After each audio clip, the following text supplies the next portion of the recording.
नमस्कार. 31 मे 2026 हा तंबाखू विरोधी दिन आहे जागतिक. आणि ह्याच्या अनुषंगानं प्रसारमाध्यम न्यूज व कोल्हापूर महापालिकेच्या संयुक्त विद्यमानं थुंकीमुक्त कोल्हापूर आणि तंबाखूमुक्त कोल्हापूर ही चळवळ उभी राहत आहे. आणि त्यानिमित्तानं जो काय संकल्प चालू आहे, या कोल्हापूर नगरी ही शाहू नगरी, स्वाभिमानाची आणि संस्काराची नगरी आहे.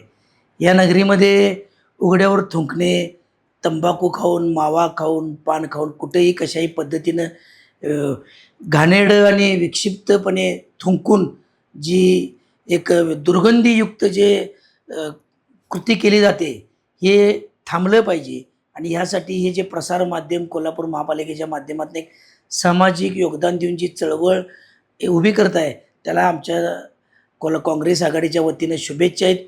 अशा चळवळी आणि अशा कार्यक्रमातूनच समाज प्रबोधन होत असते आणि एखादा संकल्प पूर्ण होत असते.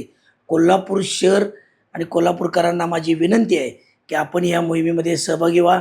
सार्वजनिक ठिकाणी थुंकू नये, तंबाखू तर खाऊच नये. तंबाखू खाऊन आपल्या कुटुंबाचा आधार असलेली व्यक्ती कुटुंबाला निराधार करते. कारण तंबाखू खाण्यानं कॅन्सरच होतो हे माहीत असतानासुद्धा हे धाडस का करायचं? तंबाखू गुटखा खाऊन हे धाडस करण्यामागं आपण कुटुंबाला वाऱ्यावर सोडतोय, ही भावना जरी मनात आणली आणि ते खायचं बंद झालं की आपोआप थुकायचं देखील आपण बंद होतोय.